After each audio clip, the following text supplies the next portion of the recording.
Según James Buchanan, premio Nobel en la economía y además doctor honoris causa de la Universidad Francisco Marroquín, se puede resumir la teoría del public choice en 3 palabras: política sin romanticismo. A veces tenemos la idea del gobierno como un gran benefactor, cuando es todo lo contrario. Tenemos que analizarlos como personas con sus propios intereses que toman decisiones no para optimizar el bienestar social, sino su propio bienestar. El Centro para el Análisis de Decisiones Públicas, o CADEP, es el núcleo de investigación del Instituto de Estudios Políticos y Relaciones Internacionales de la Universidad Francisco Marroquín. El CADEP fue fundado en el 2002 con el objetivo de promover la teoría del public choice, una herramienta para estudiar la política desde un punto de vista económico. Realizamos actividades en toda la región, de coloquios y debates, a conferencias, a incluso presentaciones de nuestras investigaciones. Dentro de las actividades de CADEP tocamos varios temas, desde la burocracia al funcionamiento del sistema democrático, pero también temas cotidianos. Y muchos otros temas. Para más información, les invito a que visiten nuestra página web cadep.ufm.edu. Suscríbanse a nuestro boletín y participen en todas nuestras actividades.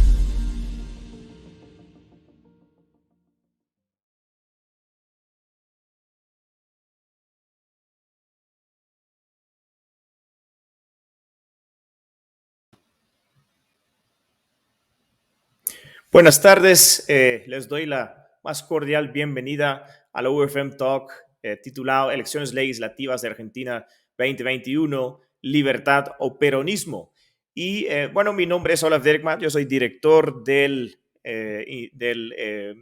Centro para el Análisis de las Decisiones Públicas, o CADEP, del Instituto de Estudios Políticos y Relaciones Internacionales de la Universidad Francisco Marroquín. Y bueno, para hablar de este tema nos acompaña un contribuidor regular al blog de CADEP y también un autor pues muy talentoso que compartió una investigación con nosotros recientemente sobre el endeudamiento público en Argentina y las lecciones que podemos aprender de este episodio sobre endeudamiento público y, por ejemplo, lo que puede significar para un país como Guatemala. Les invito a todos a que conozcan los trabajos de Pablo Guido en nuestra página web, cadep.ufm.edu. Y bueno, sin más preámbulos, quiero presentar a Pablo. Pablo es doctor en Economía por parte de la Universidad Rey Juan Carlos en Madrid, España. También tiene una maestría en Economía y Administración de Empresas del Instituto Universitario SEADE de Argentina y es licenciado en Ciencias Políticas y en Economía por la Universidad de El Salvador, la USAL, en Argentina. Anteriormente también ocupó el cargo de jefe investigador en la Fundación Atlas. También ha sido director académico de la Fundación Progreso y Libertad y, por último, investigador de la Fundación Nuevas Generaciones y director del Observatorio Económico ACIPAN. Entonces, muy bienvenido, Pablo. Y lo que vamos a hacer es, primero, Pablo nos va a presentar un poco más de contexto sobre el sistema electoral en Argentina, sobre la relevancia de las actuales elecciones en Argentina este 14 de noviembre, por eso justamente este día 2 de noviembre tenemos este evento, y por último, pues un poco de apreciar tal vez lo que ha salido en las últimas encuestas en Argentina y qué relevancia, qué impacto, qué significado tiene para los argentinos un país pues trágicamente en una crisis casi permanente, ¿no? Pero vamos a escuchar a Pablo Guido. Es un placer tenerte con nosotros, Pablo, y adelante, bueno, es tu espacio. Bienvenido. Muchas gracias, Olaf. Como siempre, un placer participar de estas charlas. Gracias al CADEP y al EPRI y a Marroquín, obviamente.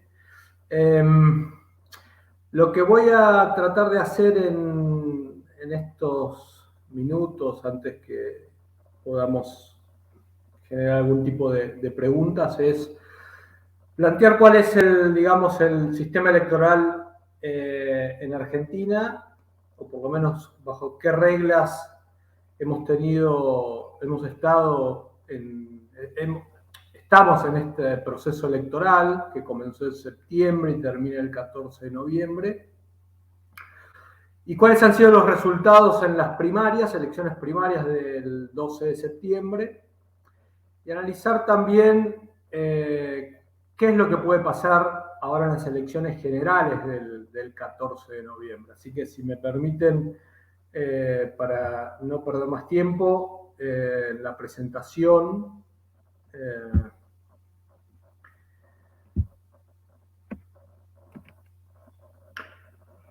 La Argentina ha ido cambiando a lo largo del tiempo su sistema electoral. En este siglo XXI se ha adoptado algo que no existía antes, no existía de la manera que lo voy a explicar ahora. Obviamente los partidos elegían a sus candidatos habitualmente con elecciones internas, en las fechas y en las condiciones que cada partido establecía. Pero a partir del año 2009 esto se modificó. Entonces, antes de la elección general, 2 meses antes aproximadamente, se realizan las primarias o elecciones internas que son abiertas. ¿Qué quiere decir esto? Que cualquier persona puede votar eligiendo a los candidatos de cada partido o cada alianza de partidos, no tiene que estar afiliado a ninguno de estos partidos. La elección es simultánea, es decir, se realiza el mismo día y son obligatorias, ¿sí? Como decía, esto se creó en el año 2009. El 12 de septiembre fue esta elección primaria que la denominamos con el nombre de PASO, ¿sí? Primarias abiertas, simultáneas, obligatorias. Y el 12 de septiembre cada partido o alianza de partidos han presentado sus candidatos para decidir. Esta fue una elección, es una elección porque todavía no termina el 14 de noviembre. Es una elección de medio término, legislativa. Estamos eligiendo, o vamos a elegir el 14 de noviembre, a senadores y diputados que nos van a representar en el Congreso de la Nación. Y hay algo adicional. Aquellas personas, precandidatos que quieran acceder a la candidatura, tienen que tener un piso mínimo, ¿sí? De 1,5% de los votos válidos para acceder a esa candidatura. El próximo 14 de noviembre, dentro de aproximadamente menos de 2 semanas, todos aquellos que fueron elegidos en septiembre en estas primarias abiertas, simultáneas, obligatorias, van a competir entre sí. ¿Qué es lo que se va a elegir?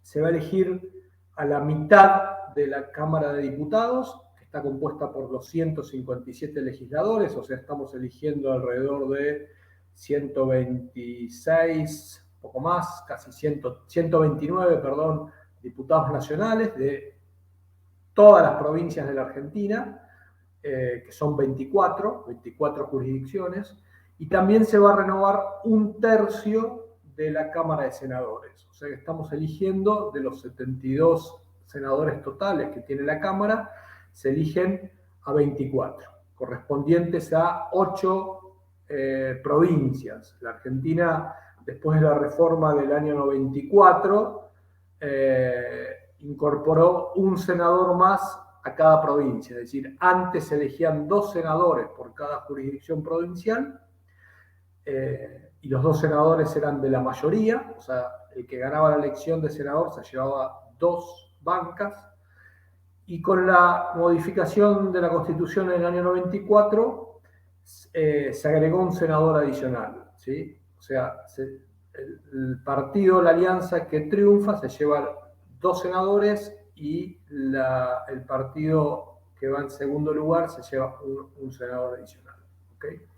O sea, esta es la estructura legal, de manera sintética, bajo la cual fuimos a votar el pasado 12 de septiembre.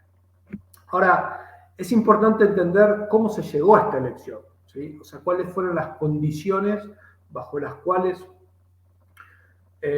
los millones de argentinos que estaban habilitados para ir a votar fueron a depositar en la urna su voto. Quiero decir, bueno, pie de página, la Argentina tiene 45 millones de habitantes, estaban habilitados para votar alrededor de 34, 35 millones de habitantes, ¿sí? En todo el país. Vamos a ir rápidamente a analizar o a puntear cuáles eran las condiciones en las cuales llegamos. Antes de la pandemia, antes de iniciarse la pandemia ya por marzo, abril del año pasado, la economía argentina ya acumulaba una década de estancamiento, ¿sí? En su nivel de actividad económica, en su Producto Bruto. Si lo medíamos de punta a punta entre el año 2010 y el año 2019, el Producto Bruto había caído un 2,5%, o sea, en términos de ingreso per cápita, la caída había sido un poco mayor al 10% en ese periodo de 10 años. El año pasado, como consecuencia de la pandemia, como consecuencia de las restricciones, es decir, de las cuarentenas que se fueron aplicando a lo largo del año, esto tuvo un impacto muy grande sobre la actividad económica, que cayó 10%. O sea, fue la segunda caída más importante en la historia de la Argentina. La caída más importante había sido en el año 2002, con la crisis más grande macroeconómica que tuvo el país, que había caído 11%. ¿Okay? La pobreza. Llegamos a la elección del 12 de septiembre con niveles de pobreza, no digo récords, porque hubo otros momentos donde superó el nivel que ahora vamos a mencionar, pero niveles muy altos, del 40% de la población bajo lo que se llama la línea de pobreza. Es decir, esa línea de pobreza, ese umbral que determina quién es pobre y quién no. Eso se determina en función de los ingresos de las personas, si pueden adquirir una canasta estandarizada de bienes y servicios. Un punto importante, la Argentina se ha caracterizado a lo largo de todo el siglo XX, si se quiere, por ser un país, como se decía, de clase media, es decir, donde la mayor parte de la gente integraba esa llamada clase media. Esto de la década del 70, o sea, en los últimos 50 años se ha ido modificando, es decir, a principios de los años 70 la pobreza estaba alrededor del 5% de la población y el 85% de la gente pertenecía a esa clase media, y hoy estamos en una situación muy, muy diferente, donde, como decía, el 40% de la gente es pobre, estamos hablando de alrededor de 18, 19 millones de personas, y la clase media se ha ido reduciendo. ¿Cuál es el dato importante acá? Que durante el año 2020, con esa gran caída en el Producto Bruto del 10%, 2,5 millones de personas que pertenecían a la clase media pasaron a formar parte de la clase baja no pobre o directamente a ser pobre, ¿sí? Y esto se explica por dos aspectos. La caída en el empleo privado, que desde el inicio de la pandemia hasta ahora ha sido de 100.000 personas. En el año 2000 ha habido una recuperación en estos 3 trimestres del 2021, pero si observamos solo el 2020, la destrucción de empleo en el sector privado fue alrededor de 300.000, 250.000, 300.000 personas solamente en el sector formal, y en el segundo trimestre del año pasado, de las 7, 8 millones de personas en el sector privado que no están registradas, o sea, que están en el sector informal, la mitad perdió el empleo, ¿sí? Por la cuarentena. ¿Qué es lo que pasó en los últimos 12 meses previos a la elección? El salario real medido en la moneda local cayó 11%, y si lo medimos en términos de dólares, cayó 43%. Esto es por la fenomenal devaluación de la moneda a lo largo de todo el año 2020. Y otro dato muy importante, que, a ver, no es un dato excepcional para la Argentina, pero es uno de los datos con los cuales se llegaba a la elección, es que la inflación en términos anuales, o sea, en los 12 últimos meses había superado ya el 50%, o sea, un promedio de 3,5% mensual, ¿sí? En los últimos 10 años, la inflación promedio por año había alcanzado el 34%. O sea, la Argentina llegaba a la elección con un Producto Bruto estancado del 2010 al 2019 y el 2020 con una brutal caída en el nivel de actividad del 10%, con una pérdida muy grande en los salarios reales, con un incremento significativo en la pobreza, con destrucción del empleo y con altísimos niveles de inflación. Eso en materia de política económica, los resultados de la política económica. A esto hay que agregar un par de cuestiones que fueron, no digo determinantes, pero que formaron el combo bajo el cual los millones de personas argentinos fueron a votar. Uno, la mala gestión de la pandemia. Y acá hay dos cuestiones importantes a remarcar. El Estado Nacional Argentino era el único organismo, organización que pudo comprar las vacunas. Ya no estaban habilitados ni las jurisdicciones provinciales ni los gobiernos locales. Y la compra de vacunas fue realizada tardíamente y los proveedores fueron las vacunas chinas y rusas, que no cumplieron con los contratos. O sea, por eso la gran demora en el proceso de vacunación.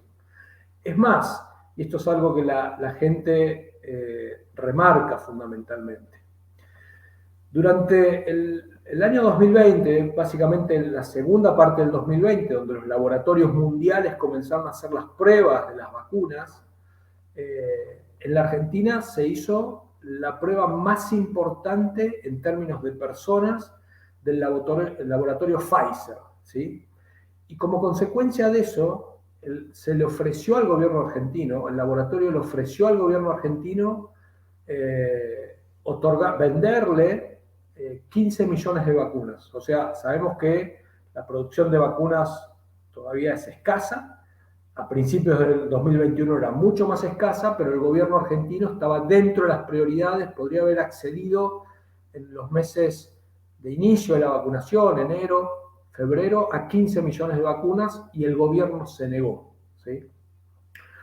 Y la otra cuestión importante, que esto fue muy vergonzoso, es lo que hemos denominado, o lo que se dio a llamar el vacunatorio VIP, ¿sí? ¿En qué consistió esto? O sea, esto fue un escándalo que consistió en que las primeras personas que se vacunaron, independientemente de su edad o de su condición de salud, fueron los miembros del gobierno, sus empleados directos y sus familiares directos. Esto fue un escándalo muy grande que tuvo gran repercusión, obviamente, y eso fue una de las condiciones bajo las cuales la gente fue a votar. Y la otra cuestión, la mala gestión de la cuarentena. Es decir, la cuarentena, las restricciones en la Argentina fueron de las más extensas del mundo, en Latinoamérica, junto con la de Perú. Y no es casualidad que la economía de Perú y la Argentina fueron las que más cayeron en el año 2020. Repetimos el dato. El año 2020 el nivel de actividad en Argentina cayó 10% y en el Perú cayó 11%. Y la otra cuestión que forma parte de estos escándalos es lo que se dio a llamar el Olivos Gate. Olivos es el vecindario donde está la residencia presidencial. Durante el segundo trimestre del año 2020, cuando las restricciones eran las más rígidas en el país, donde la gente no podía salir de su casa, donde si salía necesitaba un permiso especial, donde la gente no se podía juntar con sus familiares directos ni siquiera, no había estaban prohibidas las reuniones sociales, se descubrió, saltó a la publicidad, que durante el mes de fines de junio o julio, la esposa del presidente de la Nación realizó en la casa presidencial un cumpleaños al cual asistieron alrededor de 20, 30 personas. Esto fue un escándalo, así como el tema de las vacunas que mencionaba antes. Otra cuestión muy importante fue el cierre de escuelas durante un periodo muy grande. Recién hubo aperturas de escuelas en el año 2021 y obviamente las restricciones a las libertades individuales. Entonces, bajo estas condiciones es que fuimos a votar el 12 de septiembre. Antes de ver los resultados de las elecciones, permítanme contarles cómo está distribuido el electorado en Argentina, que está muy concentrado, ¿sí? Acá estamos viendo el mapa del país. Les comentaba que había 24 jurisdicciones provinciales, como ustedes pueden observar, pero hay 5 jurisdicciones, 5 provincias que acumulan las 2/3 partes del electorado. O sea, hubo 34 millones habilitados para votar, 22 millones pertenecen a esas 5 jurisdicciones, que son la provincia de Buenos Aires, con el 37% del total del país, estamos hablando de casi 13 millones de personas, la provincia de Córdoba, que está en el centro del país, casi 9% del electorado, la provincia de Santa Fe con el 8%, la ciudad de Buenos Aires, que es la capital del país, con 7,5 puntos del electorado, y la provincia de Mendoza, lindante con el vecino país de Chile, ¿sí? La cordillera está al oeste, que divide a Chile y Argentina. En el centro van a encontrar a la provincia de Mendoza. Y después tenemos la Patagonia, que está integrada por 5 provincias, es digamos, de las regiones más extensas, que está muy poco poblada, donde el total del electorado es menos del 6%, o sea, una cantidad menor de lo que es la ciudad capital, ¿sí? Que la ciudad capital tiene un territorio de 200 kilómetros cuadrados, y la Patagonia de millones de kilómetros cuadrados. Después las provincias del norte, que son las más pobres, con el 20% del electorado, y después completan otras provincias como Tucumán, Entre Ríos, San Luis y La Pampa. O sea, los diputados, a diferencia de cada provincia, como decíamos, tiene 3 senadores. De estas 24 provincias, en estas elecciones, 8 provincias eligen 3 senadores, o sea, 24 en total. Y los diputados, obviamente cada provincia elige a una cantidad de diputados en función de su población, ¿sí? Hay provincias, la cantidad de diputados más grande corresponde a la provincia de Buenos Aires, que tiene 35 diputados, y las provincias más chicas tienen 5 diputados.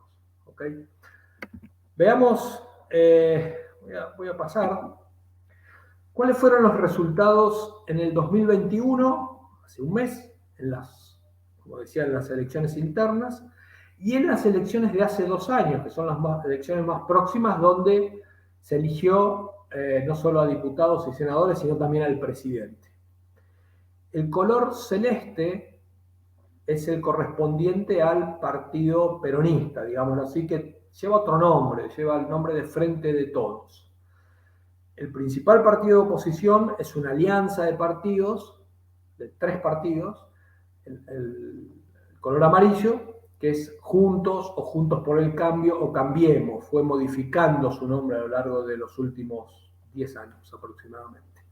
Entonces vemos que en el año 2019, ustedes observan el mapa de la izquierda, prácticamente solamente el partido de oposición ganó en 6 distritos, son los distritos del centro del país, y el resto, tanto en el norte como en el sur, y en la provincia de Buenos Aires, triunfó el peronismo. En estas elecciones abiertas, simultáneas obligatorias, estas primarias, los resultados fueron totalmente diferentes. Como pueden observar ustedes, el oficialismo, o sea, el color celeste, el peronismo, solo pudo ganar en algunas provincias del noroeste y en una provincia del norte, ¿sí? Y en el resto de las provincias triunfó la oposición. Y hay 2 provincias de la Patagonia, como pueden ver ustedes, donde triunfaron partidos provinciales, ¿sí? Que son los que lo gobiernan esas provincias. Hay un distrito que es clave para el peronismo, que es lo que se da a llamar el conurbano, ¿sí? ¿Qué es el conurbano? Todo el cinturón que rodea la capital federal, que son aproximadamente 2.500 kilómetros cuadrados. En términos de territorio, el país es el 1% del territorio total del país, donde habitan 11 millones de personas. La Argentina tiene 45 millones de personas, o sea, el 25% de la población reside en el 1% de la superficie del país, ¿sí? Como ustedes ven en el mapa, la capital federal es el área gris y los alrededores están formados por 24 municipios. Es el segundo aglomerado en términos de población de toda Sudamérica. Repito, 11 millones de personas se agolpan en esos 2.500 kilómetros cuadrados, que puede parecer mucho, pero no, de la capital federal, de la capital del país, si hacemos 50 kilómetros, tanto para el norte, para el oeste, para el sur, nos vamos a encontrar con esta región, o sea que no es tan grande, ¿sí? En esta región es el bastión electoral del peronismo, siempre lo fue, ¿sí? Es muy difícil para los partidos oficialistas ganar en estos municipios, ¿sí? Es el núcleo electoral del peronismo y es el núcleo fuerte de la actual alianza de gobierno, porque también el gobierno, este Frente de Todos, si bien está formado solo por peronistas, está formado por diferentes agrupaciones políticas del peronismo, ¿okay? ¿Qué es lo que pasó en términos electorales? En el año 2019, excepto en un par de municipios que ustedes pueden ver en amarillo en el mapa de la izquierda, en el resto de los municipios hubo un triunfo arrasador del peronismo. En estas elecciones del 2021 ya la situación fue más pareja. Como observan, hubo municipios donde el color amarillo pudo triunfar, o sea, donde la principal oposición triunfó. O sea que compartieron, digamos, se está compartiendo electoralmente este bastión que fue siempre el peronismo. Estos resultados electorales del 2021 son, diríamos, la primera vez que sucede que el partido peronista pierde en el conurbano en municipios que antes ganaba siempre, ¿sí? Dato fundamental para explicar lo que está pasando en materia electoral en la Argentina y el proceso político que estamos observando. Por último, hay que mencionar acá un dato muy relevante en términos de las ideas de la libertad o partidos políticos liberales, que no han sido, digamos, los liberales, al igual que la izquierda, han tenido varias fallas en materia de política partidaria. O no se han organizado, o las veces que se han organizado han ido a las elecciones de manera muy fragmentada. En la capital federal, o sea, en la ciudad de Buenos Aires, en estas elecciones se dio la particularidad, hace mucho que no competía un partido liberal y que se manifestaba de esa manera liberal, solo en los años 80 y primera mitad de los 90 hubo un partido que se llamó la Unión de Centro Democrático, que tuvo un gran auge a partir del año 83, cuando se termina con la dictadura militar, vuelve la democracia al país. Decía, tuvo un gran auge durante los años 80 y luego de principio de los 90, que muchas de estas personas que pertenecían a este partido de centro derecha, podríamos decir, liberal, se fusionaron con el partido, o se pasaron al partido peronista, y eso fue generando una pérdida de votos muy, muy significativa hasta desaparecer prácticamente la representación en el Congreso. En esta oportunidad, diríamos que una de las sorpresas de la elección, si bien de manera circunscripta por ahora a la capital federal, es el llamado fenómeno Milei. Javier Milei es un economista de 50 años, como podemos ver en la foto, que en estas elecciones internas obtuvo casi 14% del total de votos. ¿Sí? O sea, la primera elección que participa obtiene 14%. Si estos resultados se mantienen el próximo 14 de noviembre, este partido estaría ingresando 2 diputados a la Cámara, al Congreso Nacional. ¿Sí? Obviamente que no es el único candidato liberal que se presentó en las elecciones de este año. Hay otra persona que compite en la provincia de Buenos Aires, que se llama otro economista, ¿sí? José Luis Espert, que obtuvo en las primarias entre 4 y 5%, y las encuestas de esta semana, las últimas que yo he leído, ya le dan una intención de voto del doble, ¿sí? Entre el 8 y el 9%, con lo cual estaría ingresando entre 2 y 3 diputados adicionales. Así que bueno, esta es la situación, los resultados electorales. Esto es interesante, después le voy a dar le doy el pase a Olaf por si quiere hacer algunas preguntas o consultarme sobre algunas cuestiones más específicas. Esta es una de las tantas encuestas que hay donde se mide la imagen positiva y la negativa, ¿sí? Dentro de los principales, obviamente que hay muchos más, pero lo que se midió fueron estos políticos. Los únicos 3 políticos que tienen una imagen positiva mayor a la negativa son Rodríguez Larreta, que tiene casi 58% de imagen positiva y 27% de imagen negativa, que es el intendente de la ciudad de Buenos Aires. Y luego Javier Milei y José Luis Espert, que son estos 2 candidatos de los principales distritos electorales del país. El resto de los políticos relevados tienen una imagen negativa mayor a la positiva, ¿sí? Lo cual es otra sorpresa quizás positiva en estos términos, ¿no? Así que bueno, estos son los principales aspectos de las elecciones del 12 de septiembre. Y como les decía, el domingo próximo no, el otro, o sea, casi en 12 días se van a realizar las elecciones generales, donde ahí sí vamos a elegir a los candidatos, ¿okay?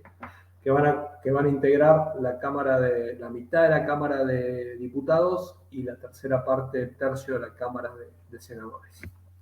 Te paso, Olaf. Muchas gracias, Pablo. Súper informativo, ¿no? Todos los comentarios que nos hiciste, también para los no expertos en política argentina. Pero bueno, yo tengo un montón de preguntas, entonces vamos a ver cómo podemos hacer este conversatorio. Tal vez primero me llamó la atención el hecho del voto obligatorio, ¿no? O las elecciones obligatorias. ¿Cuál fue la intención de las elecciones obligatorias y cuál ha sido el resultado de este tipo de política? A ver, Olaf, siempre en Argentina tuvimos elecciones obligatorias, siempre. Con lo cual, estas internas entran dentro de las generalidades de la ley, ¿ok? Pero te diría una cosa, la participación en estas primarias fue de alrededor del 70%, ¿sí? Que es una cifra parecida, un poquito menor, al 75-78% que habitualmente va a votar del electorado total, ¿no? Exacto. ¿Y cómo no cambia la participación? ¿Cuál es la consecuencia de no participar? ¿Nos puedes contar un poquito? Sí, bueno, hay sanciones, multas, sanciones económicas, pero digamos que no se aplican, con lo cual pasan a ser elecciones voluntarias, por decirlo de alguna manera. Semi obligatorias, entonces. Exacto. No Tal hay vez ninguna sanción que se vaya a ejecutar en los hechos. buenísimo. Tal vez otra pregunta muy general, después ya vamos a lo específico, que tengo yo un montón de preguntas. Pero ¿qué tan importantes son estas elecciones ya para las, digamos, visto desde el punto de vista de las siguientes elecciones generales? ¿Qué impacto van a tener esta ronda de elecciones para las elecciones que realmente importan, que son obviamente las elecciones generales donde se elige, supongo yo, parte de los congresistas, ¿no? Parte del Congreso, parte de las cámaras y también el presidente? Bueno, las elecciones primarias en la Argentina constituyen, vamos a ponerlo así, una gran encuesta, ¿sí?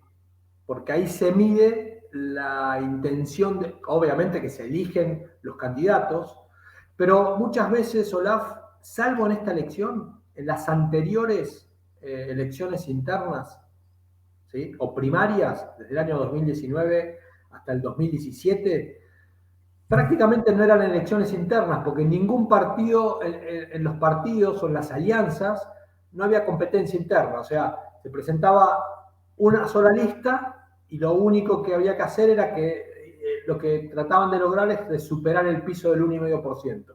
Con lo cual, por eso te digo, se convertían en una encuesta grande y generalizada pagada por los contribuyentes del país, digámoslo así. En esta última elección de septiembre, en esta interna, sí hubo una diferencia, porque dentro de el principal partido opositor hubo hasta 3 o 4 listas diferentes dependiendo de la jurisdicción provincial.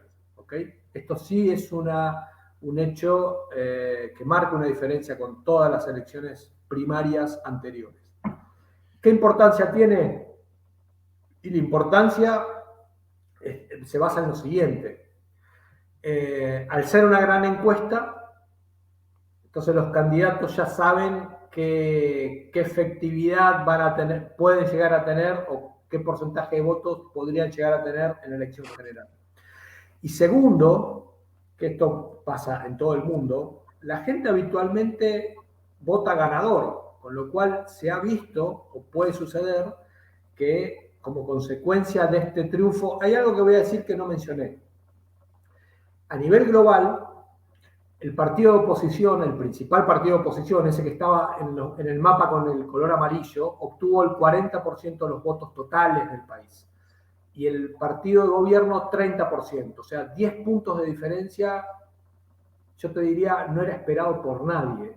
De lo que se hablaba, y las encuestas lo daban de esa manera, es que los escenarios probables eran, o posibles eran, un empate o una pequeña ventaja de uno u otro de los partidos, ¿sí? De no más de 2 puntos, con lo cual una diferencia de 10 puntos fue una sorpresa total. ¿Sí? ¿Y ¿por qué sucedió esto? Obviamente en todo el país hubo como una ola amarilla, como se dice, pero acá a ver, lo que definió estos 10 puntos de diferencia fue la provincia de Buenos Aires, que es el bastión del peronismo. Y si se quiere, esa zona lindante a la capital federal, que es el núcleo duro del partido peronista, desde los años 40 del siglo pasado. Y ese núcleo se está hartando también con la política convencional, ¿no? Aparentemente. Bueno, con el propio peronismo, tal vez. Bueno, lo que estamos observando es que el partido peronista está perdiendo muchos votos de su base electoral. Que su base electoral en los últimos 15 años había sido, a ver, históricamente había sido los trabajadores, como se le dice, o la gente de menores recursos. Y, a ver, este nuevo peronismo, que es el kirchnerismo, que es un peronismo de centro-izquierda o populista, muy alineado con los populismos latinoamericanos de Nicaragua, Venezuela, Bolivia, Ecuador, tenía una gran base electoral fundamentada en los jóvenes, ¿sí? Pero lo que se ha observado, este es un punto, y gracias por la pregunta, este es un punto importante, que abre una esperanza muy grande, ¿sí?, para la Argentina, por lo que te voy a comentar ahora. Los jóvenes en la Argentina se han vuelto rebeldes, y como dice Milei, Javier Milei, este candidato liberal, los jóvenes son rebeldes, no quieren el statu quo, y el statu quo hoy en día en Argentina es el populismo de izquierda. Entonces, están votando, entre otras, digamos, razones, pero los jóvenes están votando mayoritariamente a los partidos liberales o a los candidatos liberales, vamos a llamarlo así, porque en realidad en la Argentina y en todo el mundo, vos sabés, Olaf, que los partidos solo son el sello de goma que permite presentarte a elecciones, pero ya no tienen la misma configuración y rol que tenían en décadas anteriores, ¿no? Esos son los dos datos importantes. Los jóvenes están votando a los candidatos liberales y los pobres, para ponerle, encasillarlo de alguna manera, la gente de menores recursos está dejando de votar al peronismo.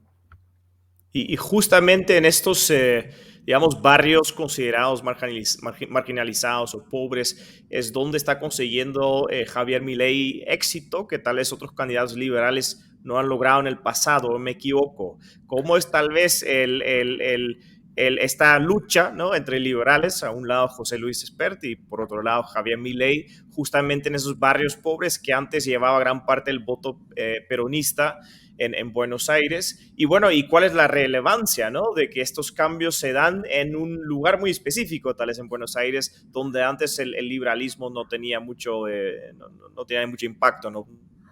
Bueno, a ver, buen punto y buena pregunta. En los años 80 yo te mencionaba que hubo un partido de centro derecha liberal, esta llamada UCD, Unión de Centro Democrático, que llegó a alcanzar en su pico máximo en el año 89, un 22%, 89 o 91, no recuerdo ya la elección, un 22% de los votos de la capital federal.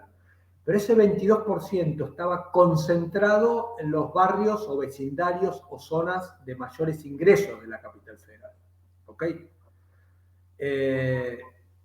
Lo que se da ahora es que Javier Milei los mayores niveles de adhesión en términos electorales los obtuvo en los barrios del sur de la capital federal, que son los barrios más pobres, ¿sí? O sea, de nuevo, otro dato que nunca se había dado en las elecciones de candidatos liberales. O sea, a Javier Milei lo están acompañando los sectores medios y de ingreso medio bajo y los jóvenes. Cosa que estos dos sectores no acompañaban a candidatos de centro derecha o liberales en anteriores experiencias, como en la década del 90 o en los 80.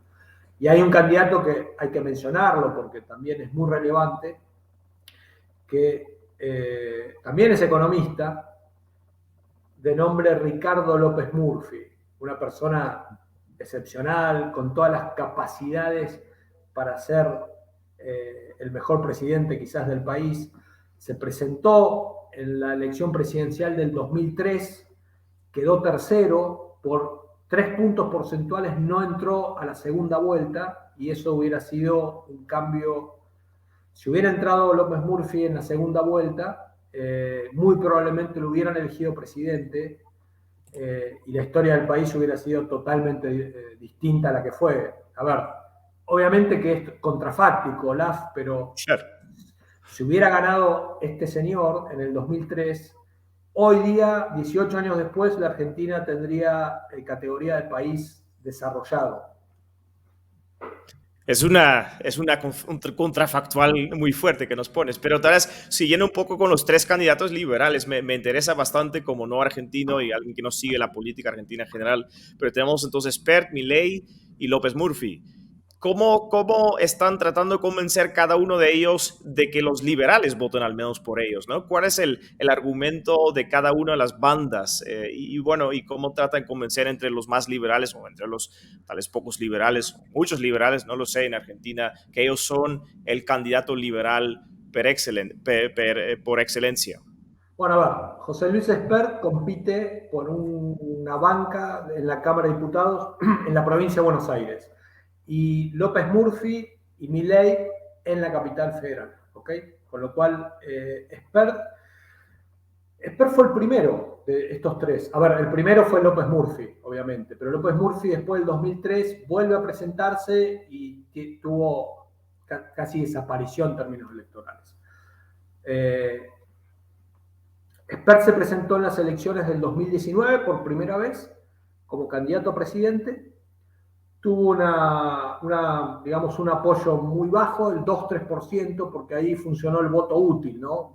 Mucha gente que probablemente lo hubiera votado decidió votar al partido de gobierno, que era la primera, Juntos por el Cambio, Cambiemos, esta alianza de diferentes partidos opositores, que hoy son opositores.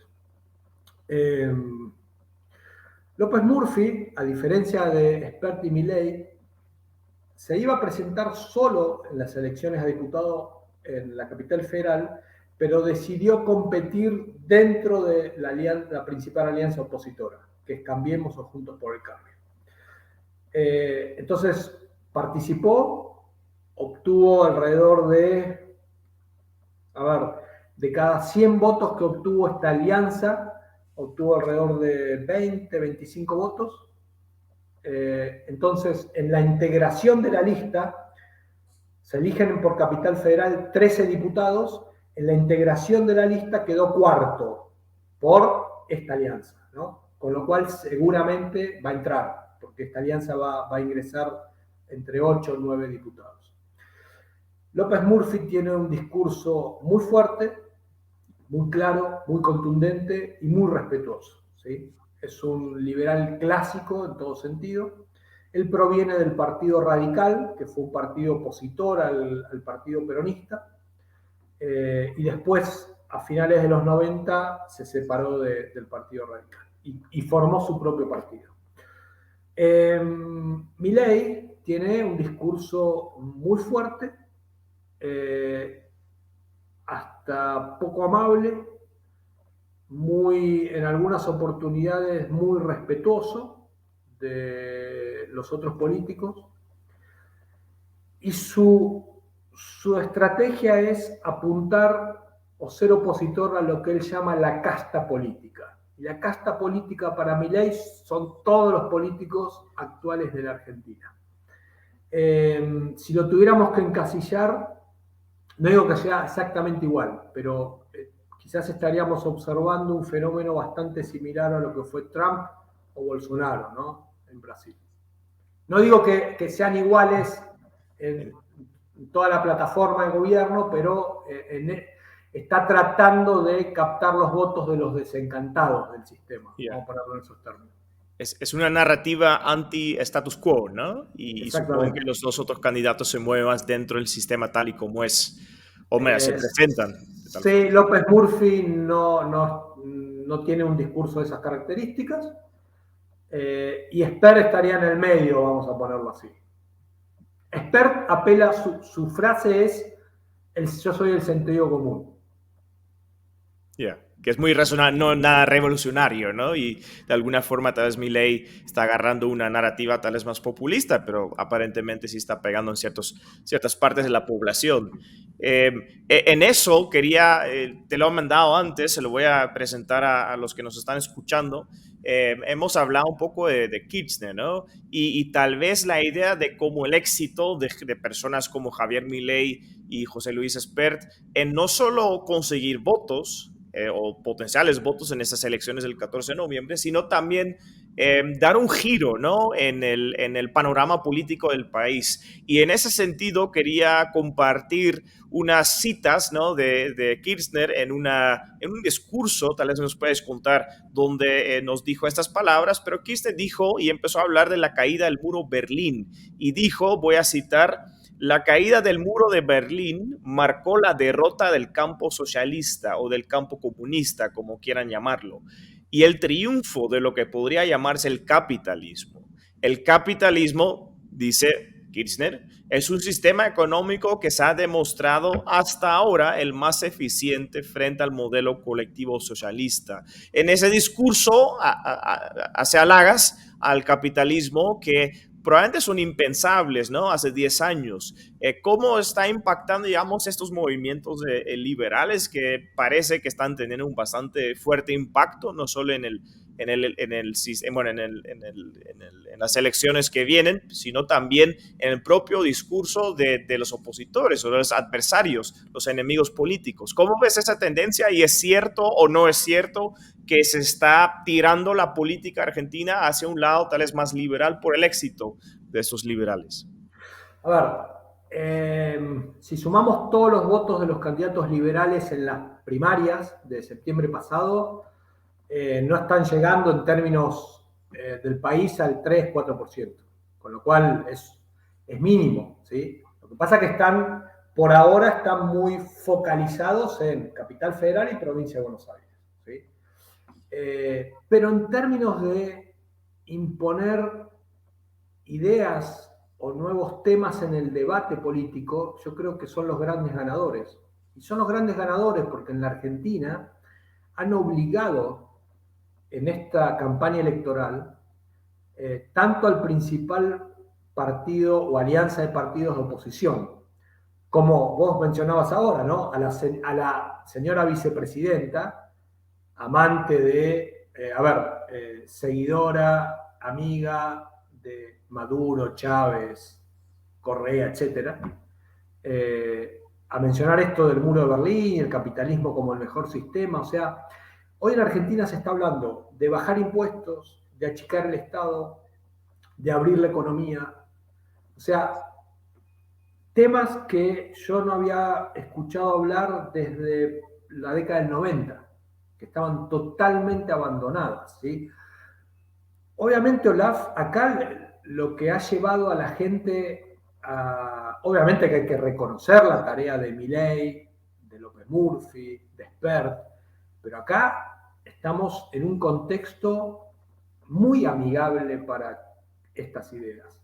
O sea, estas ideas en Argentina no hubieran podido ser posibles o el eje del debate no se hubiera corrido hacia las ideas más de la libertad si la situación económica, social, no hubiera sido la que yo les comentaba al principio, ¿no?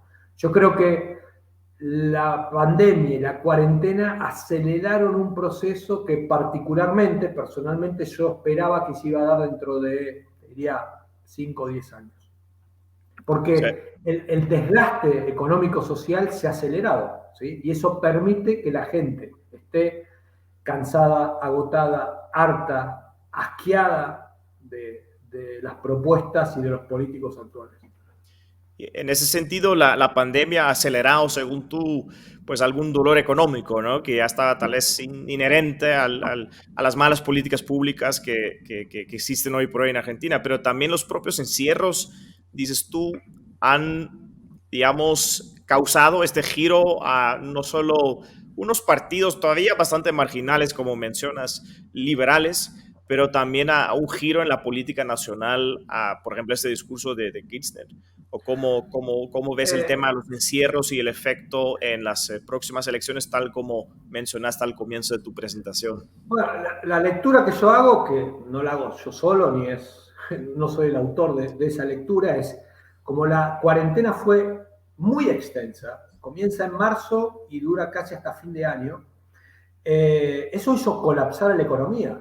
El nivel de actividad económica, la destrucción de cientos de miles de empleos, el aumento muy grande de la pobreza, la pérdida de ahorros por parte de la gente. Es decir, la gente que tenía ahorros y tuvo que estar encerrada y no pudo salir a trabajar, se gastó parte o la totalidad de los ahorros. Los 110.000 muertos como consecuencia de la pandemia. O sea, lo que Argentina, todo el mundo, pero la Argentina lo que tuvo el año pasado es una paliza económica y una paliza en términos emocionales, ¿sí? Y esto es o sea, no es la primera crisis económica que tuvimos los argentinos, pero sí es una crisis de carácter multicausal, porque acá es crisis económica, una crisis social, restricción de libertades y una crisis sanitaria. nunca se había dado en la Argentina, creo que en el mundo, obviamente.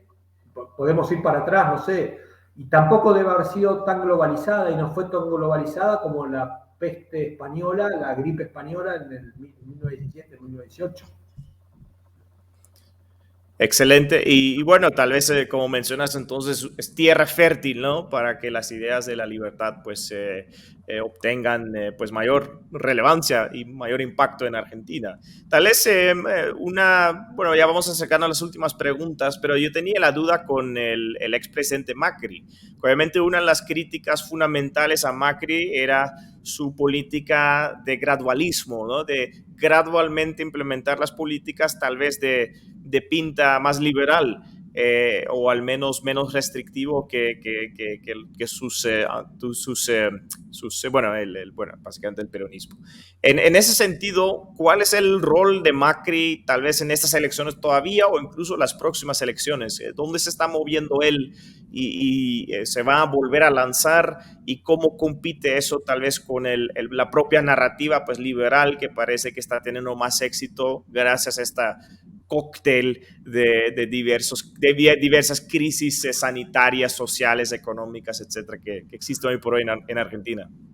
A ver, el presidente Macri cuando fue a elecciones para ser reelegido en el 2019 perdió, ¿sí? Por paliza.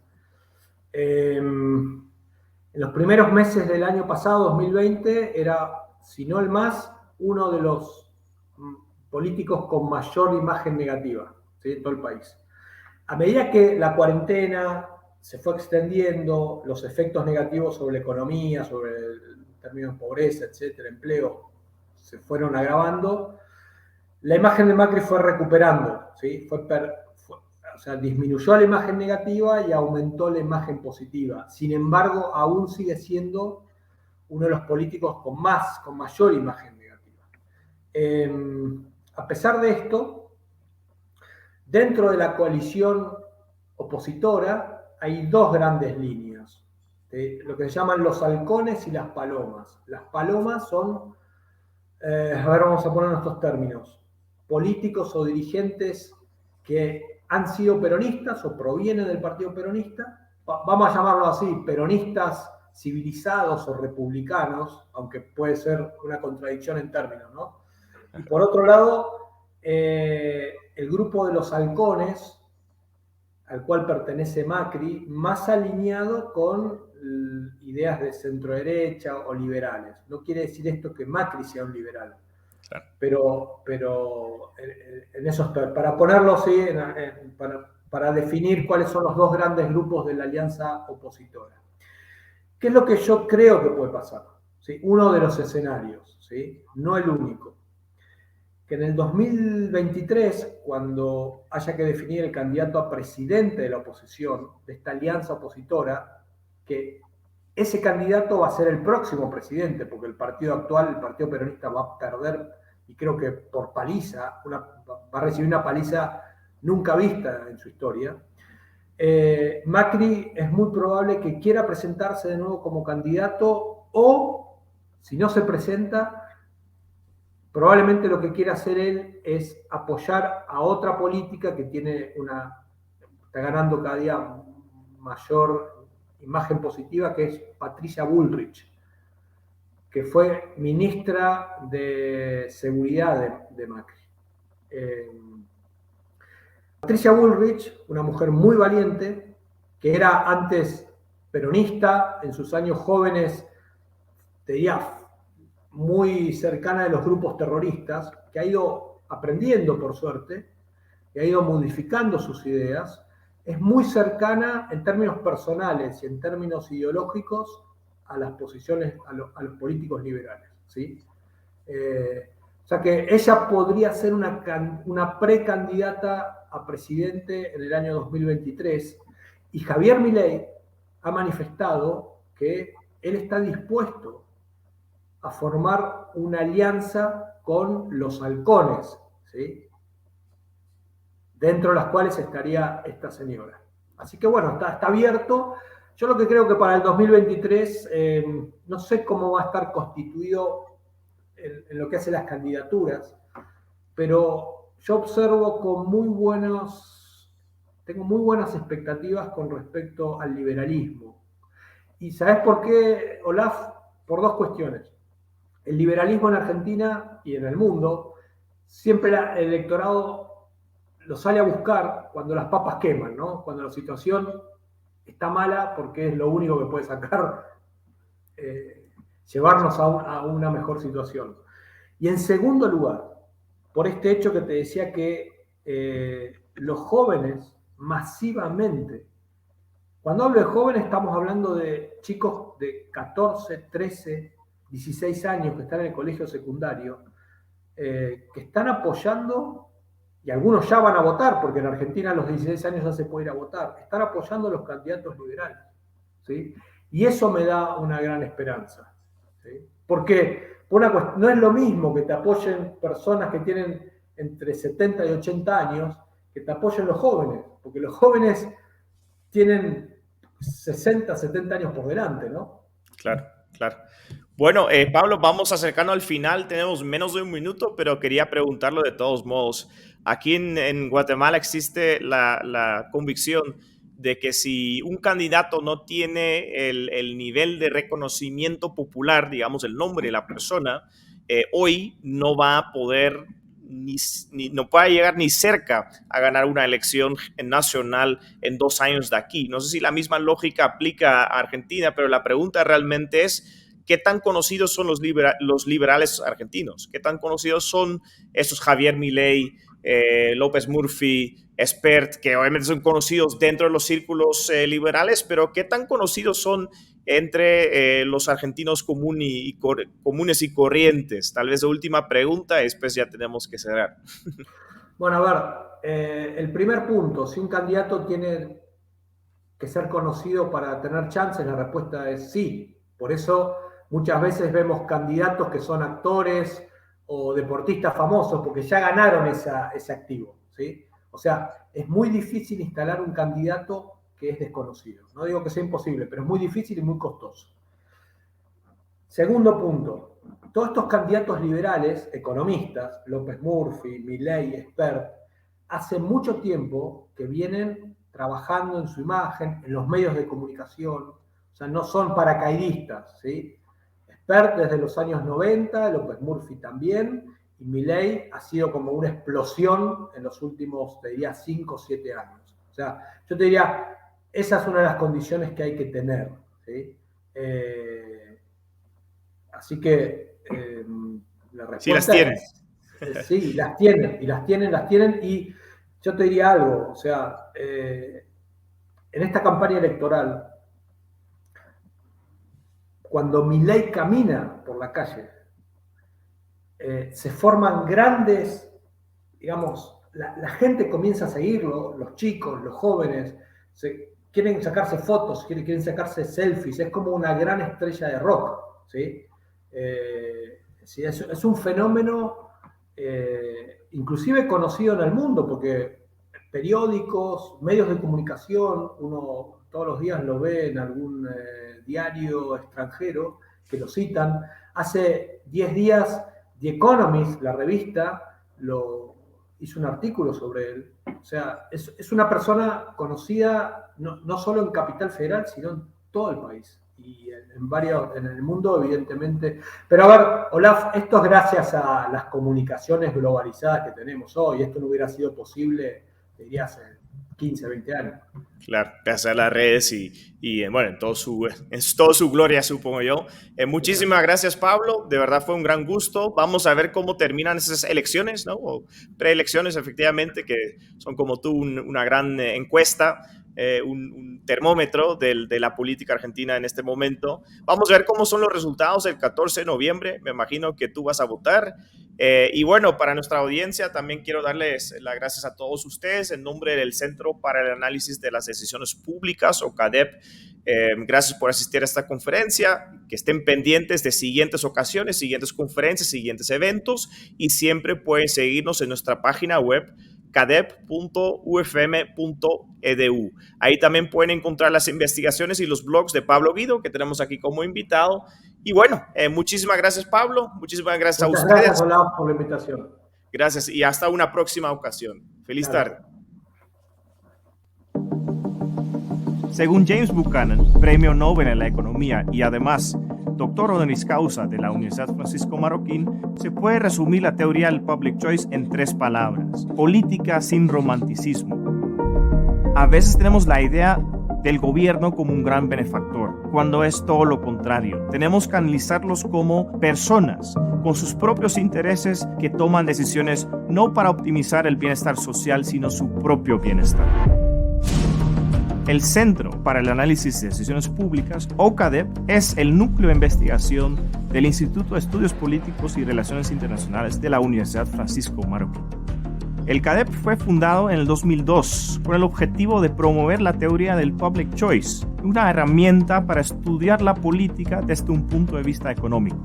Realizamos actividades en toda la región, de coloquios y debates a conferencias, a incluso presentaciones de nuestras investigaciones. Dentro de las actividades de CADEP tocamos varios temas, desde la burocracia al funcionamiento del sistema democrático, pero también temas cotidianos. Y muchos otros temas. Para más información, les invito a que visiten nuestra página web cadep.ufm.edu. Suscríbanse a nuestro boletín y participen en todas nuestras actividades.